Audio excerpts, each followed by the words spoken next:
Society rewards those who can power through long work days, rigid school structures, and high pressure environments. But what happens to brilliant minds who process information differently?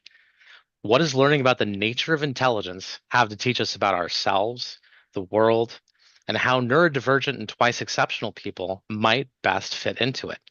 Can we use artificial intelligence to help make some of those strides forward? In today's episode of The Happy Spot, we'll be talking to Lillian Skinner, a proud futurist, creative intelligence researcher, and fellow prodigious savant, about these very questions. I'm Anshar Seraphim, your host for this evening at The Happy Spot. I started my own journey challenged by mostly nonverbal autism and made a life changing decision to better understand myself and the world around me by devoting myself to better understanding the human brain. I've had the unique privilege of speaking at the United Nations Autism Awareness event about my experiences, and I help others on their own journeys of self discovery and personal development, as well as helping business professionals better understand their audiences and who they aim to serve. Now, Lillian serves the twice exceptional community, where I've personally seen her make amazing breakthroughs in helping those who think differently discover their own unique contribution to society through the different ways they think and process the world. She proudly hosts her own podcast, writes white papers and articles helping inform others on dynamic topics like intelligence and creativity, and through her website, giftednd.com, gives gifted individuals and the people who support them a place to find community and identity. Welcome, Lillian. Thank you. Welcome. Thank you, Anshar. I appreciate it. So tell us how you came to study these big questions and what led you to researching intelligence in the first place. Well, I think when you're a savant, you don't get a choice. You're just so out there that you have no choice but to create your own path. And that was basically something I had to learn the hard way. But yeah, I didn't really get a choice. Even if I tried to fit into the normal situation, it was making me sick all the time. It was putting me into seizures. It was activating my POTS. I also have Ehlers-Danlos. So I just really don't have a choice. And then I had three children like me, and they were incredibly talented, and yet our systems kept saying they were disabled. And I'm like, they're testing into 18th grade at like 9. How can that be a disability? But it wasn't really that of surprising, because this is kind of the thing that had been happening for generations in my family. When you come from a family of savants, their abilities are so obvious, yet the system wasn't responding to them, like it wasn't recognizing them.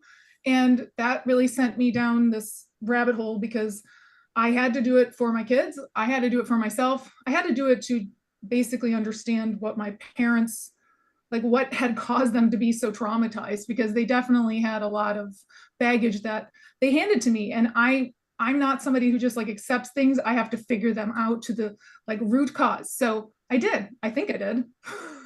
So, for the benefit of the audience, then, why don't you tell us a little bit more about what intelligence is in this context? Sure.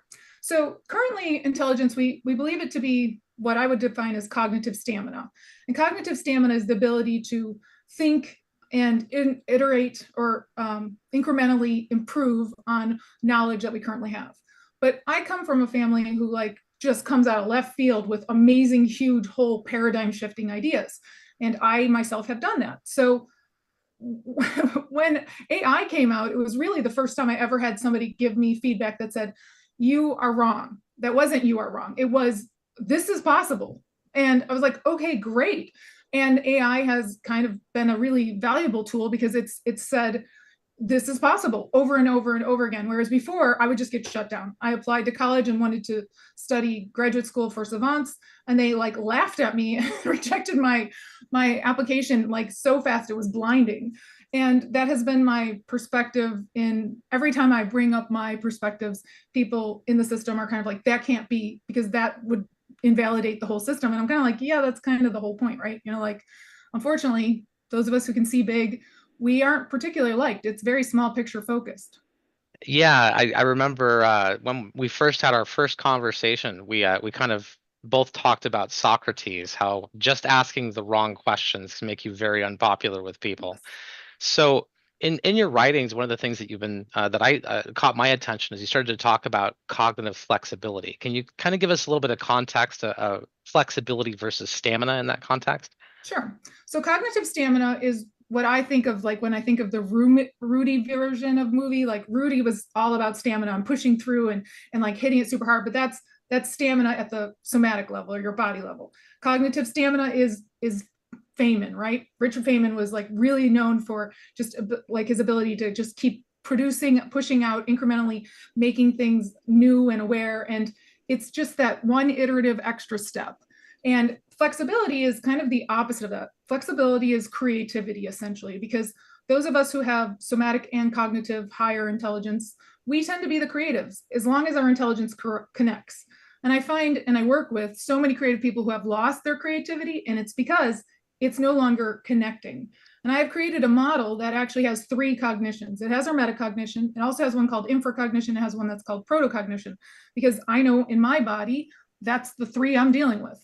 And when I talk about metacognition, you're talking about like what you're taking in from the world in details and small picture. My protocognition would be, basically my big picture feeling, sensing data. And then my infracognition is just missing in our systems, but it is the blender. It's what takes the big picture, small picture patterns and puts them together and sees the whole.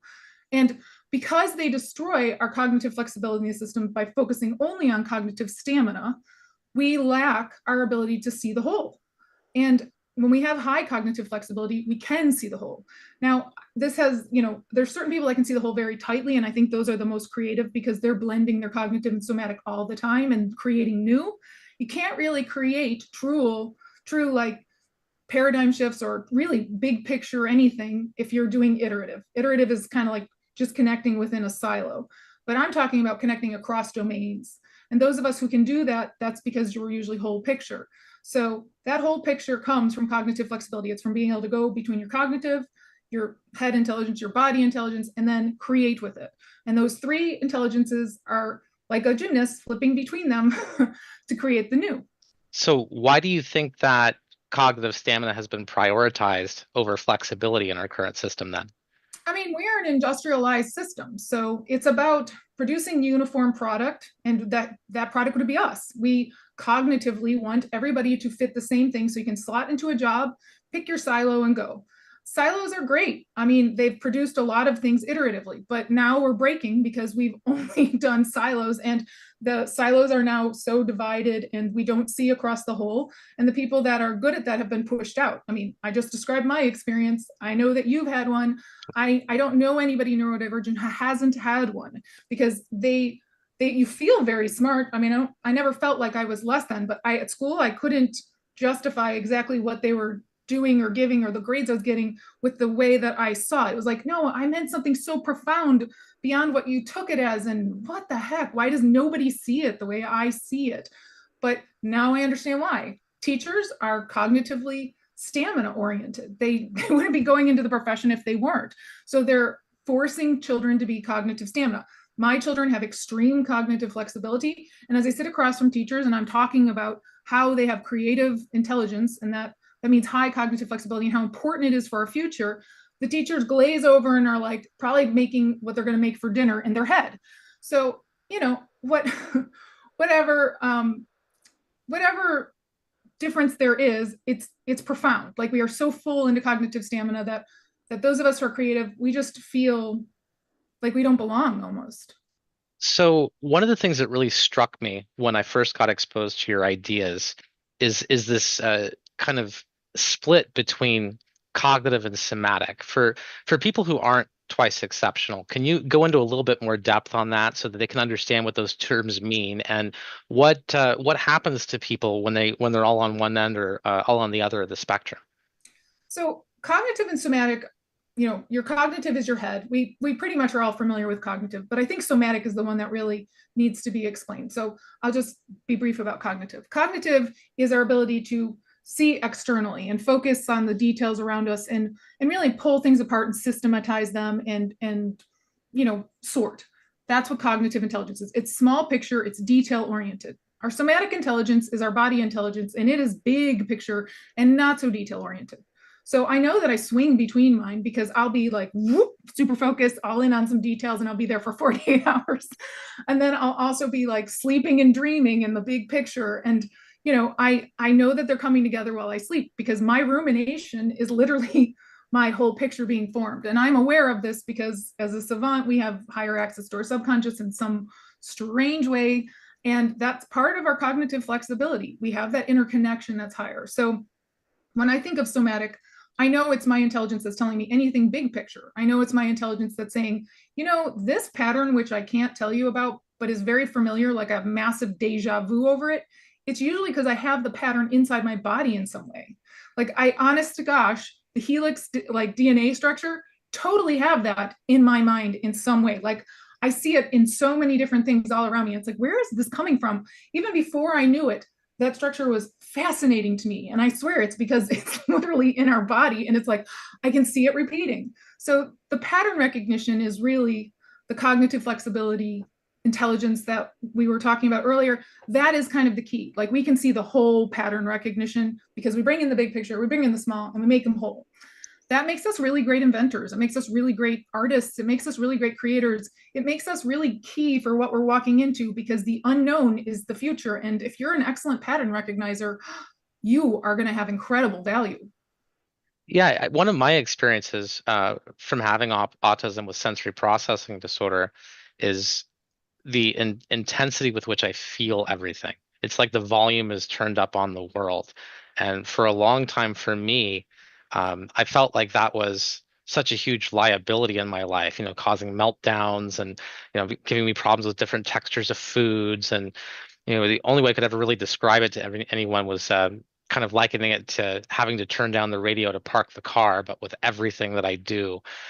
So I never really thought of it as a strength until I got exposed to a lot of the information that you were writing about. So just to contrast for everyone who's listening, what strengths do you think high somatic thinkers bring to problem solving? So since we only have a minute, I'm gonna give you what emotions are really for, and then we'll talk about that when we come back. So the emotions part is key because emotions are not an intelligence. That's Gardner, and I don't agree. I'm more of a Lisa Feldman Barrett person.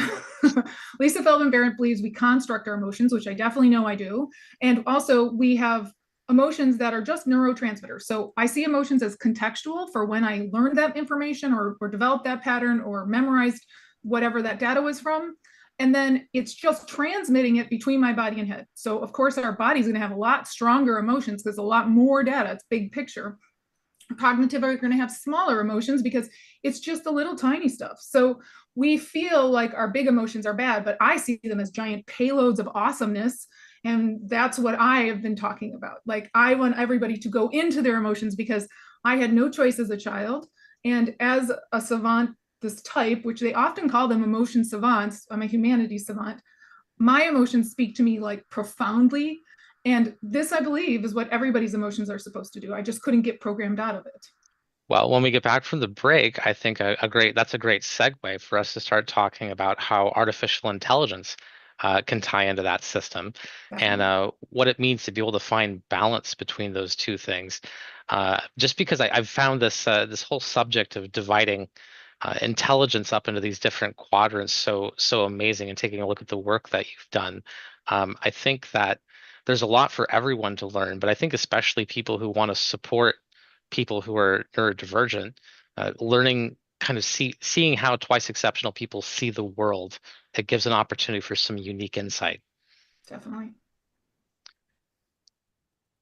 So that kind of takes me to as far as the artificial intelligence. I know that there's so many different tools that we have the ability to use. How do you think AI is starting to change the way that people are thinking and solving problems? And I know that we'll have to kind of slice this topic up into a few pieces, but I think it's a great segue for us to start talking about that. So the emotions piece is huge because emotions and AI are actually the greatest thing in the history of mankind, in my opinion. I mean, I love AI and I use it to sort of channel my emotions because it does help me direct them and it helps me funnel them into the patterns that I'm seeing and it helps me like extract them and get more value out of my whole body intelligence. So I have really enjoyed it. I see so many perspectives. I really struggle to understand what a group understands.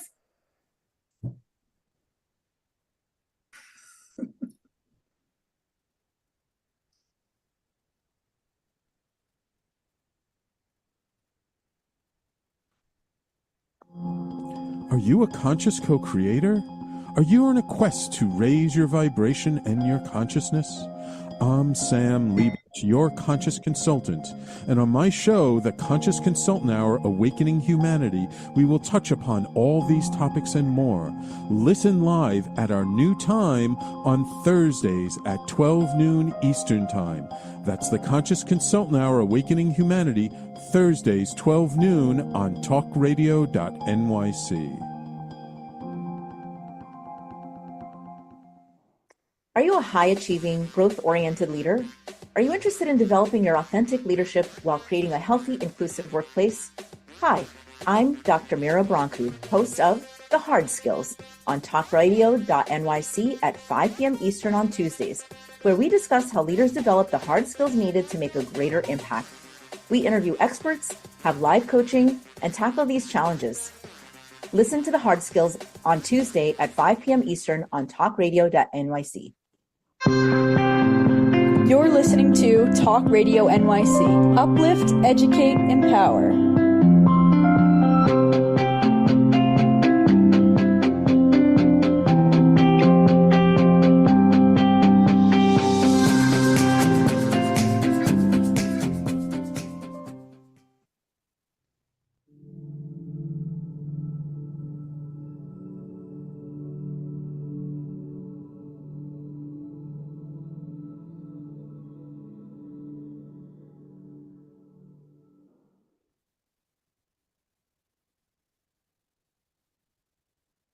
Hi, and welcome back to the Happy Spot, where we're talking to Lillian Skinner, creative intelligence researcher, about the different types of intelligence, about the twice exceptional experience, and what we can learn about how twice exceptional thinkers fit or don't fit into the world.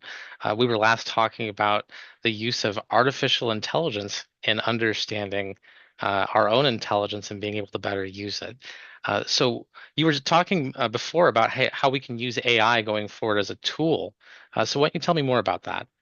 So emotions are multi-leveled. There's actually three different kinds, and I see them as feelings, which for me at least, it's other people's feelings, not necessarily mine. So it's external. So I know when I'm feeling something and I can't get a message out of it, it means it's somebody else's. It can be an animal. Like, one of the coolest things I ever did was go swimming with the manatees. And it was like the first time I'd ever been around an animal that wasn't stressed. And I was like, whoa, this is huge, because I have only been to zoos or whatever. And I mean, my own dogs, I guess, had more stress than this manatee.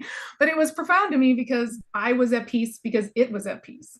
And that was definitely like a really illuminating day, because I realized how many animals I'd been around in my life were stressed. And it was like, okay, this is very important. And I know that, I mean, I love my dogs to death and they all have really generously wonderful lives, but that manatee was just another level of calm and peace and centeredness that I had not experienced in pretty much ever. So that's feelings. Feelings are others. The next thing is emotions. And then the next thing is moods. Moods mean like something's off for me, like I need a vitamin, I need food, I need water. I mean, I'm so sensitive that pretty much if I'm not sleeping enough, I'm having a seizure. If I'm not eating enough, I'm passing out and falling downstairs. I mean, it's unreal. So I relate with autism. I really do. yeah. So moods are a big deal. I mean, I have to like really be honest. I have to honor what my moods are and go and serve them, because I don't have a lot of choice. And then emotions are mine. Emotions are all mine. And they have many levels. They're different ones. I spend time in my own body and head and thinking like, is that a head emotion or body emotion? Because they actually have, some of them have the same emotion. I also know that some of them have unique emotions, like the anxiety that we call, I don't actually call my body anxiety the same as the head anxiety. I call my body anxiety stress because it hurts my stomach. It's like, it roils, but my head up here, it helps me focus. So it's not really the same emotion. I don't know why it got that name, but it may be similar neurotransmitters or something like that, which some of them do. But I mean, for me, I don't see it as the same thing. The message in them is different and how I use them is different.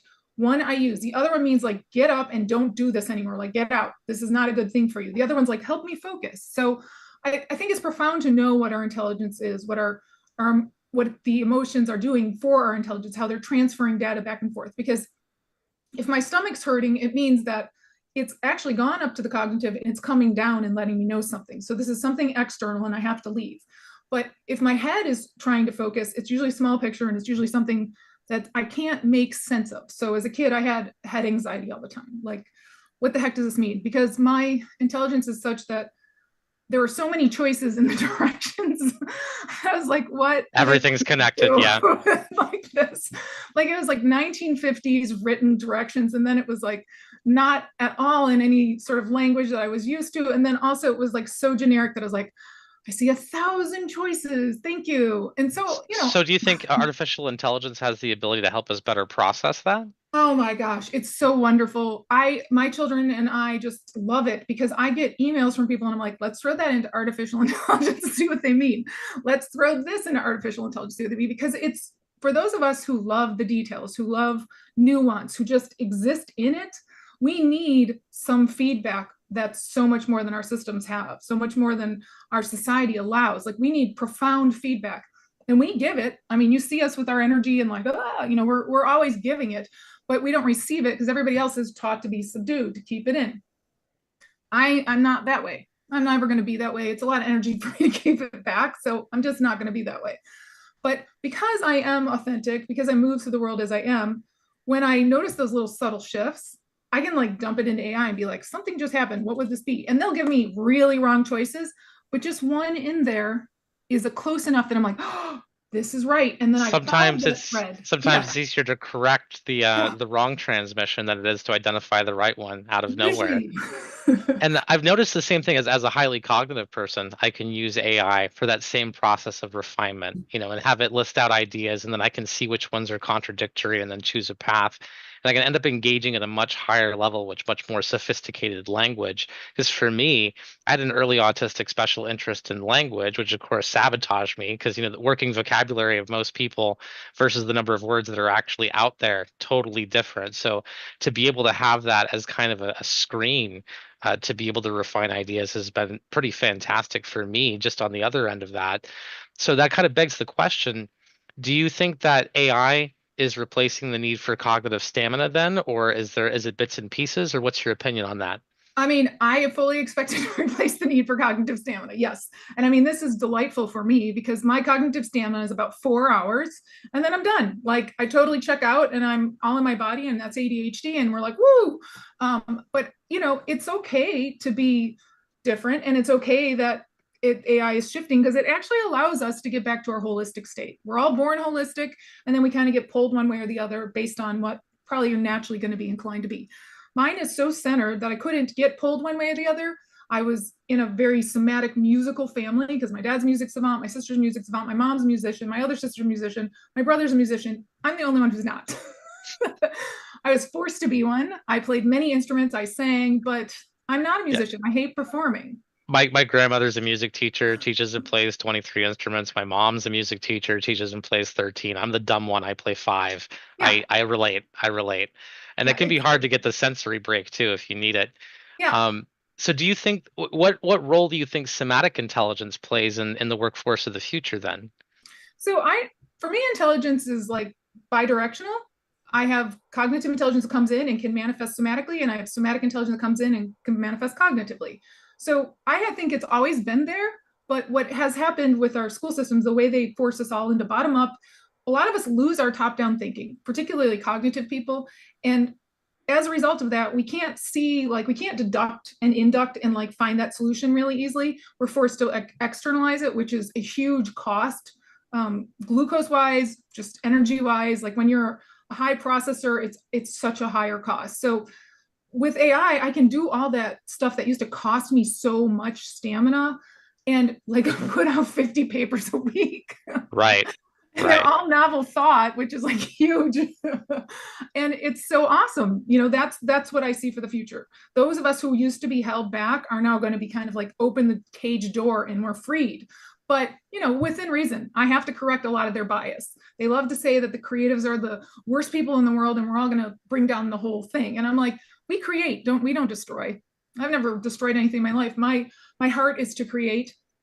My being is all about unconditional love and compassion and empathy, because those are the things that come together for holistic intelligence. So the whole idea that I'm a destroyer is kind of hilarious. But Well, in a way, because if you have these rigid systems, and then we get invited into them, we're pulled into the boardroom, and people do that dangerous thing where they ask us our opinion. But then what happens is they're really not ready to hear a deconstruction. They want someone to just only bounce inside the rails of their system, and so we're seen as destructive agents, even if it's just because we're not adhering to the system in the first place to answer the question. It's more naked than that. Yeah, I mean, that's what we are, is we're seers. We can see beyond what they're like 3 or 4 levels of perspective they're taking, and ours are like, we got thousands. So because they push everybody sort of into those same few perspectives, and the rest of us, like the ones that don't get pushed in, are kind of out here going like, well, which one do you mean?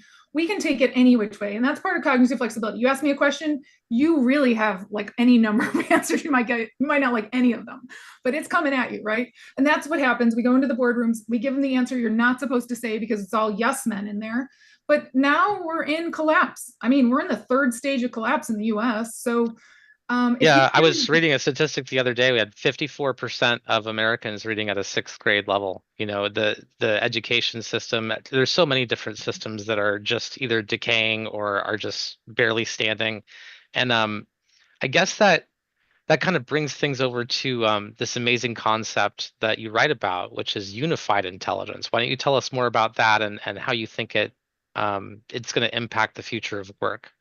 So unified intelligence is kind of like the extreme version of holistic intelligence, which is you're using your cognitive, your somatic, and your creative, the whole. And those of us who are, creative, holistic, we can move between all of them, but unified means they're actually all functioning as one. And while I know that I am diagnosed as having unified intelligence, I really don't think that it's as unified as we think.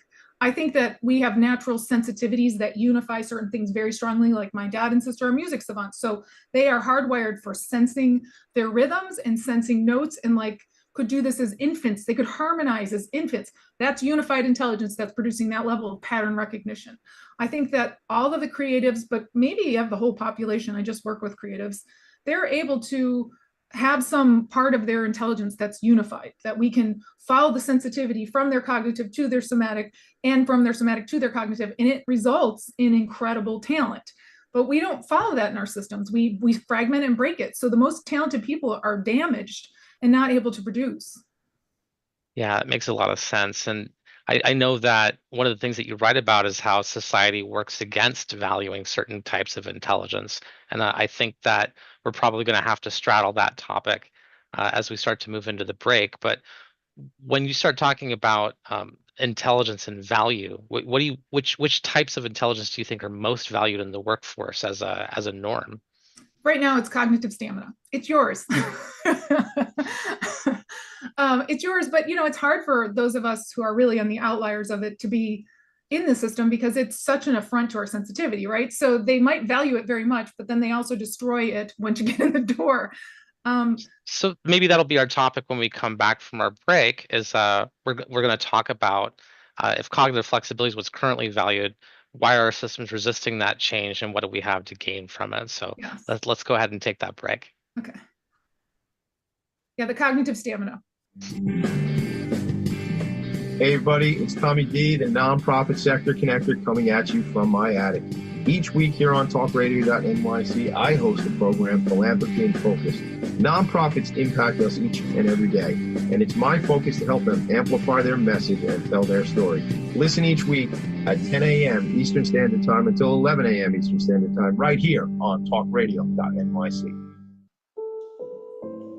Hi, I'm Linda Marsanico. The A Train to Sedona is a memoir about my journey to love and compassion. It's also the name of my new broadcast on Wednesdays at 12 noon.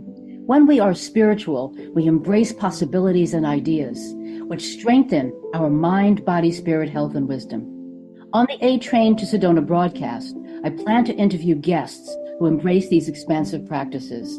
Join us on Wednesdays at 12 noon on Talk Radio New York City.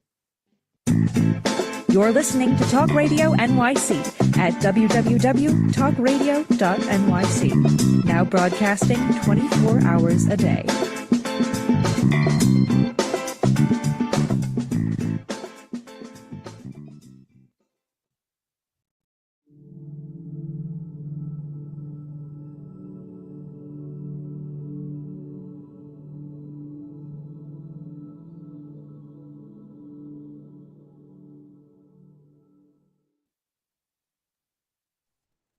Welcome back to the Happy Spot podcast, where today we're talking to Lillian Skinner, creative intelligence researcher. Before we left for the break, we started talking about how our existing system works against valuing certain types of intelligence. Now, you already mentioned that cognitive stamina is highly valued, which, as a highly cognitive person, I benefit from that system a little bit. I get on calls with business people all the time, and they all want to steal me and pull me onto their entrepreneurial venture. But what what do you say what do you mean when you say that society works against valuing the other types of intelligence, and what kind of value is there to be found there? So when I say it's working against it, it literally is fragmenting our intelligence. So it really is trying to make us into cognitive stamina, whether or not we can. And it's particularly egregious or damaging to the creatives because we are supposed to be most connected. Like our intelligence tends to be that unified I was talking about in some area. So when they damage that, you kind of get the worst people. And this is what I saw in my own family. When they broke us, when they fragmented our intelligence and they shut down our ability to see the whole picture, which is holistic intelligence, then we get people who are kind of like flipping back and forth between their devil and their angel version. So my father was a sociopath. Not something you want to have in your house. Don't really want those, right? They're not great people. They harm. But the reason for that is his damage was so high. Like he walked around a giant open wound, and I'm just a wide open person for the wound. So I could feel my father more than I could feel myself for my childhood because my father's pain and chaos and internal just demons were so high. The reason they were so high, though, was his somatic intelligence was so profound and it wasn't recognized. So when he talked, people were like, "What are you talking about, weirdo?" And he was constantly being demeaned. He was constantly being like seen as less than when he was a brilliant guy, but he hadn't been cultivated in the way that he naturally learned. He wasn't cultivated holistically. He was an amazing musician and he was a paramedic and a nurse. So yeah, not doing what he really needed to do. And his family growing up didn't value him. So he had this like massive break in his intelligence because his music wasn't considered masculine enough. Like his father and his brother were math savants, and that was men. That was what men did. But music, no, that was for women. And so he had this profound fragmentation of who he was. His sense of self was broken. And if you don't have a sense of self, it's really pretty much impossible to create. You must have a sense of self because you have to know yourself first. Then you get to make a picture of the whole, and then you can create more. But without that sense of self, how are you to use your full intelligence? I mean, we have these altered states of consciousness as sensitive people that are profound, that just allow us to see perspectives that others can't believe. And I try to use all of them. My emotions, make that also possible, but we're always waiting for people to catch up too, yeah. Which is always so frustrating. And one of the things I noticed is that with somatic thinkers, especially, feelings are so big. Feelings are just so big. You feel them all over your whole body. We can have trouble with anger and frustration, and to already be set at a disadvantage in the system already starts to create an irritant under that skin for frustration already anyway. So if we're moving into these other models of intelligence, are they damaging to the existing systems? Are they an attack to the existing systems because they've placed so much like unilateral value on cognitive flexibility? I mean, I don't really see it as an attack or damaging to the system because the system's falling apart. So it kind of did itself. And I mean, can't hurt, right? Survive, not a worry about a system that's kicking its own butt. So, they need, anytime they remove the creative people from a system, it falls. We know this. The 2D perspective was changed in our education system 100 years ago. We left the creatives and the 3D out. We changed who they valued. That was cognitive stamina. And so we got iterative, controllable creation. And as you can see how we had this massive innovation. We went to the moon and then we sort of stagnated and was like, and they were just riding on the 3D creatives that were still from the prior system and the people that were like able to see that intelligence. But now they can't see intelligence, even though it's like right there in front of them, staring at them, giving them like giant, formulas, whatever. I mean, I had a math savant testing into 18th grade at 9 and they were telling me she was disabled. They're that blind. So yeah, we have no clue what intelligence is anymore because we've lost it. We know that there's like a spectrum and we know that there's some intelligence and cognitive and we can pick that out, but there's such bigger giant intelligence in somatic for whole picture, for big picture, and then for holistic, for creatives, for whole picture, that we are not dealing with, and that's why everything's breaking. I mean, Yeah, that one of the things I noticed, because I wrote the Octopus Movement's white paper on education from benefiting from the perspectives of everyone on the think tank. And one of the things that was so striking about what we're doing wrong in education is this promotion first off of like standardized testing, which is just so ridiculous because they'll you go to the testing centers and the study centers around the United States, for example, and they'll literally teach you to cover up the question and try to eliminate the answers. They're literally teaching the method of trying to circumvent the way that they're testing as part of teaching it. So they're already in the middle of using it, acknowledging that it doesn't work. But it's very rigid, and it doesn't encourage all these different kinds of thinking. It doesn't encourage different ways of arriving to the same solution. And when you look at things like IEP, for example, in theory, it's great. In theory, it's a great idea to try to understand how the unique challenges a person has and how to approach it. But in practice, when you have a teacher who's already got 30, 40 students in a classroom, they're just going to be using those accommodations to kind of get that person quiet and out of the way so that they can herd the rest of the cats in the room and try and get them to perform on standardized tests so they don't lose their funding. So it starts to become a very self-serving system. And I think that's playing up in higher levels in the workplace and society now. How do you think the rollback of DEI fits into that larger struggle over intelligence models? well, our current system is basically focuses on cognitive only without emotion, which is, I'm sorry, but it's psychopathic. Psychopathy. Like, I don't know, understand. But, anyways, that focus is to make the small picture frozen and keep everything the same. And that's exactly why they rolled back DEI, because we need DEI people right now, and they don't want to change anything. They want to keep the same so that they can keep churning out what it's doing. But you can't really fight. You can't fight what's coming. I mean, nature is going to just like pummel us. It's going to be all over the place. Like everybody in human land can try to do whatever they want. They can prep, they can build bunkers, they can do whatever. Nature's still going to pummel the tar out of us because we deserve it, because we have not respected it. Oh well. The way I see it is that we have to get in touch with our full intelligence, because that's how we move through the world naturally, and we have no choice. I will say, for that, your opening, or the first example you're giving with the teachers, I think it's important for us to know that, like, our systems are really set up against somatic intelligence, because as a somatic person too, I know that I am reading the person I'm across from. I listen, I feel my teachers, I know what they want, I write papers to them, and I do well. But the second you give me a test or a worksheet and it's done by somebody else, I'm like, who do I model this for? Right? Like, I don't actually need to read the directions if I know who it's for. Like, so much of what we do is sensing data.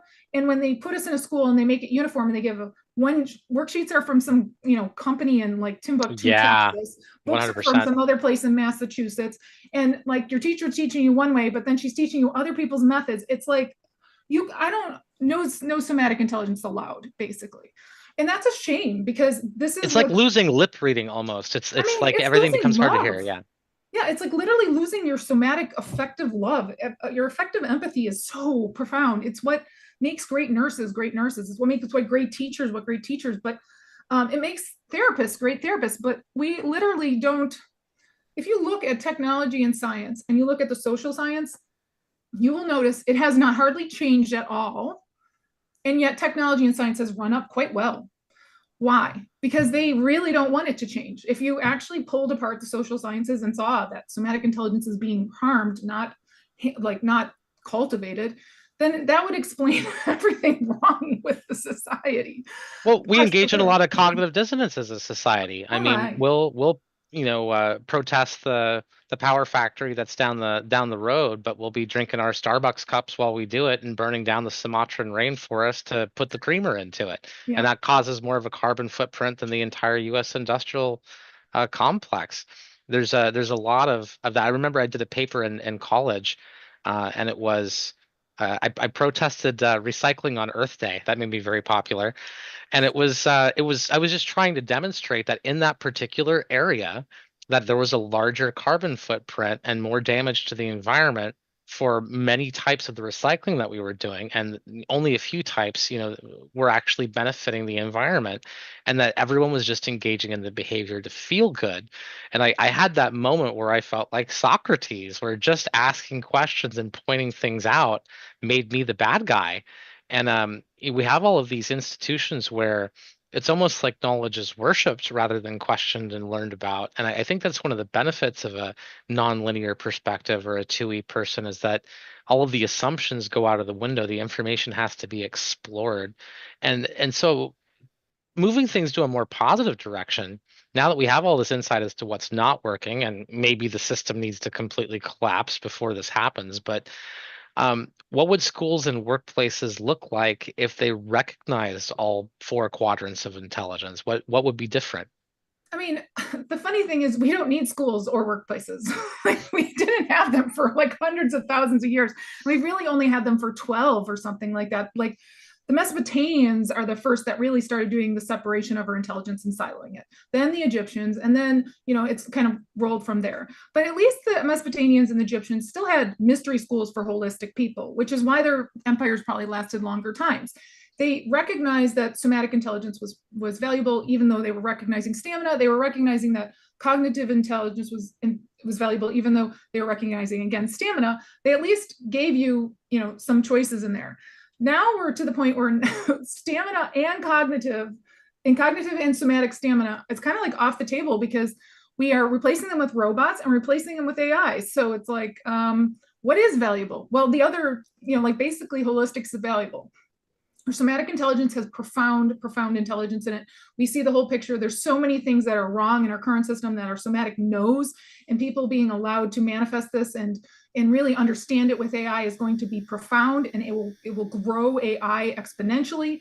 But the holistic people that create, everybody is born with that. The Dr. Land study, the creative genius, everybody has it until like about third grade, and 70% then don't. For people who don't know, just to give some context, yes. Dr. Land was working with NASA, and their question is they wanted to get people who were creative thinkers. They wanted to focus on this notion of people with high levels of creativity so that they could break past some of these plateaus that they had.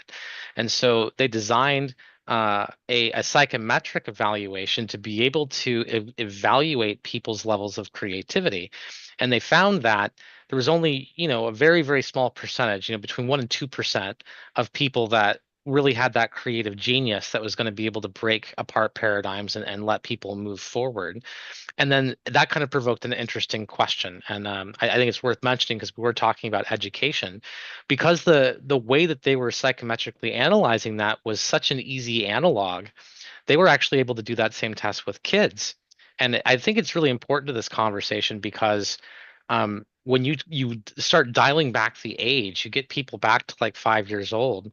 We're pretty much all creative geniuses. We don't think on rails. We have the ability to introduce new ideas and concepts. And as we move through the system, that number starts to go down dramatically. And they did a longitudinal study to that effect. And after we come back from our break, we're going to talk about how we can fight those kinds of systems, what positive changes we can make, and how we can use AI, especially some tools that Lillian's discovered, to be able to make those changes as well.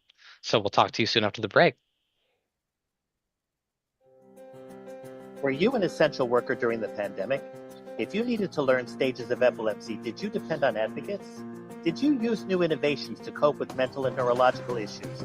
Maintaining high quality of life and keeping good mental health are what we all strive for. I'm Frank R. Harrison, host of Frank About Health, and each week top healthcare influencers, professionals, and innovators answer these questions and more. Stay tuned on Thursdays at 5 p.m. on talkradio.nyc, and I will continue to be frank about health with all of you. Are you a conscious co-creator? Are you on a quest to raise your vibration and your consciousness? I'm Sam Leibowitz, your conscious consultant, and on my show, The Conscious Consultant Hour, Awakening Humanity, we will touch upon all these topics and more. Listen live at our new time on Thursdays at 12 noon Eastern Time. That's The Conscious Consultant Hour, Awakening Humanity, Thursdays 12 noon on talkradio.nyc.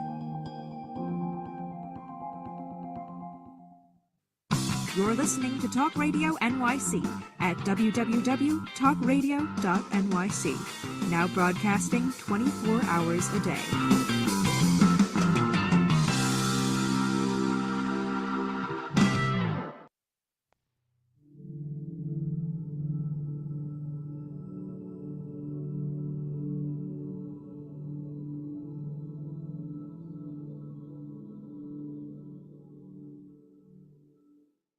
Hi there, and welcome back to the Happy Spot podcast. Where today we're talking to Lillian Skinner, creative intelligence expert, and one of the things that's been kind of central to our conversation so far is talking about the difference between existing systems and where we would need to be in order to be able to actually leverage the power of creative intelligence. Our last mention, we were talking about a study done by Dr. Land in conjunction with NASA to find creative genius.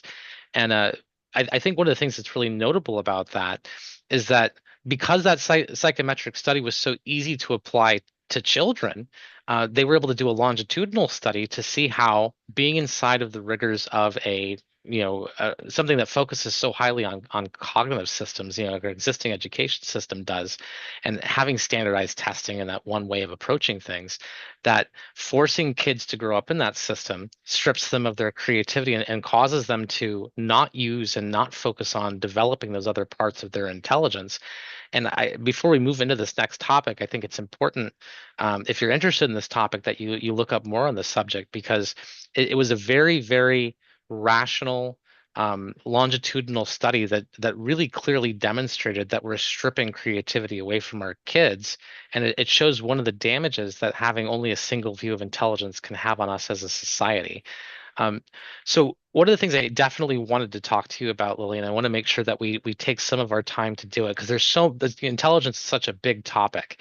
I know one of the things that you're doing on your website, giftednd.com, is you've provided tools for people to take advantage of artificial intelligence in exploring their own representation of intelligence, what it means, how they think, but also for people who are either twice exceptional or the people who form the support system for those people, how they might be able to use those tools to better capitalize on their strengths. Can we take a little bit of time and tell me a little bit more about that before we kind of keep diving into what we need to change in the system? Because I think that could probably be its own podcast episode. So my children, I have to pull out of school after a certain point, because in order for us to maintain our holistic intelligence, we have to come out. It's just kind of torture. We do heal, like they separate us all day and we sort of heal at night and we reconnect it and then we go back, and it's just torture for us. So around 5th grade, I pulled them out because we have our largest cognitive growth spurts later, and that's when we really balance out. But I do want to say that the cognitive flexibility comes into here because we don't have creative intelligence if we lose our cognitive flexibility. It's the jumping back and forth between our cognitive and somatic that is the flexibility, which creates the creativity. If you lose that flexibility, you're just stuck in cognitive or you're just stuck in somatic. And literally, a lot of people have somatic intelligence that they feel and they might have knowledge from it, but they're not actually connecting it to their cognitive so that they're knowing it fully. And when you have your cognitive flexibility, you know it fully. There's amazing discernment that shows up when you have cognitive flexibility, because even if your brain is like, I don't know about these details, your body's like, yes or no. So we really, really need our cognitive flexibility. We need our somatic intelligence, like saying yes or no to our cognition, so we can be like, I don't think so, because this could cost us our lives in what we're the change coming in the disasters with the weather and stuff. I mean, it's the difference between like saving your dog and saving yourself, right? I mean, these are profound things that we need to be more realistic on. We haven't really been. People who are cognitively stamina and lost their cognitive flexibility will stay there and focus on something that could kill them. And I think the tsunami is the example I always give, because you can tell who has cognitive stamina because they're videotaping something very like deadly with no recognition of that it's deadly. But your body would have been like, hey, you should move. This is not okay, because your body has an awareness of your well-being that your head doesn't, because your head doesn't put things together like that. It's not focusing on the whole picture. So I think that's profound. The other part is the future in education. I mean, we are brilliant. We have brilliant people in neurodivergent communities and indigenous communities because they just learn with their full pattern recognition. I think the future is pattern recognition. I think it was the past. I think it should have been all the way through. But pattern recognition, when you're going into anything novel, is so profound. If you're going to really populate another planet, you don't want to send a bunch of people who are only cognitive stamina. You want to send a bunch of people who are flexible, because they can walk into a new environment and they can learn the patterns really quick and survive. If you can't do that, you can't survive. You're going to just keep trying to make it Earth, and that's not possible. So for people who are twice exceptional, or maybe the people who are the support system for people who are twice exceptional, what kind of tools do you have on your website to help them be able to explore that? So I put out a PDF out there that's just a document. It has some links that talk about my triangle learning. I have a triangle learning, which is, it takes the somatic, it takes the cognitive, two knowns, and then whatever the unknown is, you have to connect. This is how my intelligence works. This is how my kids' intelligence works. This is how children's, like babies and toddlers' intelligence works. Babies and toddlers look for the patterns. They're like, I know this is a bottle, and I know if I chuck it, it's going to fall. And the new thing is you can do that with other things too, and that's what babies and toddlers do. It's like this incremental. There's another level of intelligence that we don't really recognize in our system, because they're trying to constantly make us externally produce. But those of us who are the outliers intelligence, we produce an internal model of reality in whatever our most sensitive things are, but it does encompass our whole world. And so we kind of filter it through our most gifted space. And so we see the whole world in that way, and we can build it and get in front of it. And we're going to be very necessary as the world gets more chaotic to build our own internal realities, to find each other and connect and make sure they're accurate, so we can navigate the nature. Because nature is not going to be pretty. I mean, when you read about it, it's so unnerving. My heart starts to pound. And I'm not somebody that gets upset about things. But this is something that I'm like, this is why I went into this. Everything wasn't collapsing. I sure as heck wouldn't be sticking my neck out here like this. But things are collapsing. And if we want to survive, it's very important we understand these things. And the triangle learning helps us preserve that holistic intelligence. It is a kind of an expansion on Maria Montessori's work, because she had come up with it during fascist regimes in World War I or II, I forget. And when she came up with it, it was watered down. My kids have been in Montessori school. I put them in the language immersion, because then we have no neurodivergence, because we're getting enough to do. And because I do that, I've been watching the Montessori schools sort of water it down even more as we go into another level of our own control. I think it's really important we understand that there is holistic intelligence out there, but we really kind of have to roll back to like its truest form. So for listeners who are kind of curious what this whole triangle system looks like, what are the kinds of things that you could do with the tools that you provided? So let's say I want to know more about a subject or a topic, or how to solve a problem. How does that system help them do that? So I put these into chat GTPs. They're just you can go in there and ask it questions, because my kids needed this for education. My daughter's taking economics right now, and her issue is that she hates the micro and loves the macro, because she needs the macro first to go into the micro, and they taught them micro first and then taught them macro. And she's like, why did they not connect this? Why wouldn't they teach it at the same time? I mean, whole picture would automatically be better, wouldn't it? I'm like, only for us. So I think it's profound that we recognize that if we hit the somatic, we hit the cognitive, and we connect it on an outside new thing, everybody learns. And then because we're doing it somatically, you can change it up. You can change it in many different ways. So we're learning the different levels. But truly, these AI resources allow us to ask any questions. So you and I were messing around with it. Yeah. I think one of the things that was really interesting for me is I had this experience in college when I took my first mechatronics course. And when I tried to learn about electronics, there is this kind of, I guess it's a tried and true method of teaching people about electricity. And they kept on jumping into plumbing metaphors and water pressure. And that's just not how my brain works. I have to understand at a very, very complex level all of the basics so that I can tie concepts together up. I kind of like build something up. And if I can't, it's almost like trying to build a building on a bad foundation. So when I was trying to use that system with you, what struck me, because you were kind of showing it to me, is that AI prompt set allows a person to be able to ask the kinds of questions and get the kind of contrasting viewpoints that twice exceptional learners actually need to be able to connect things. And it's so funny because, you and I have conversations, and when you and I are in a room alone, we just start talking faster and faster and faster, and we start using a bunch of compound words, and it's almost we have like a pigeon language. And then if another person comes into the room, it's almost like we have to like tap on the brakes to stop a car crash from happening. I think what's great about that triangle system is it lets twice exceptional learners actually tap on the gas instead and get excited, more excited and engaged with learning. So that's something that's really great. And I know that you also have your own podcast. So what kind of topics do you examine on your podcast? What kind of guests do you have, and what have you learned from that experience?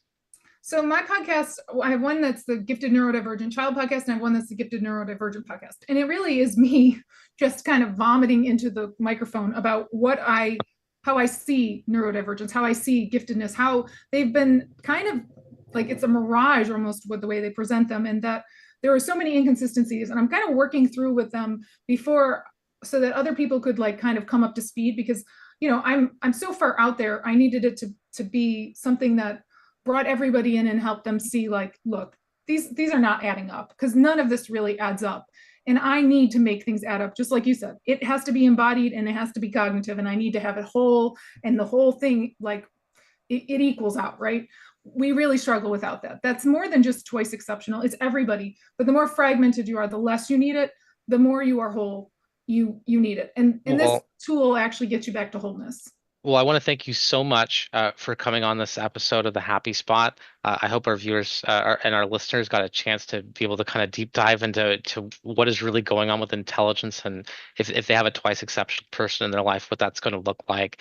And make sure to visit Lillian's website, giftednd.com, for more information on this amazing triangle learning method and some of these ChatGPT prompts that she was speaking of. And if you have more follow-up questions for her, I know that she is really open and is a really great communicator with regard to that. You can also find her on LinkedIn. And thank you so much for coming onto this episode and getting to talk about what you do. I think everyone found it fascinating. Thank you, Anshar. I mean, I think you're awesome, and I just really appreciate this opportunity.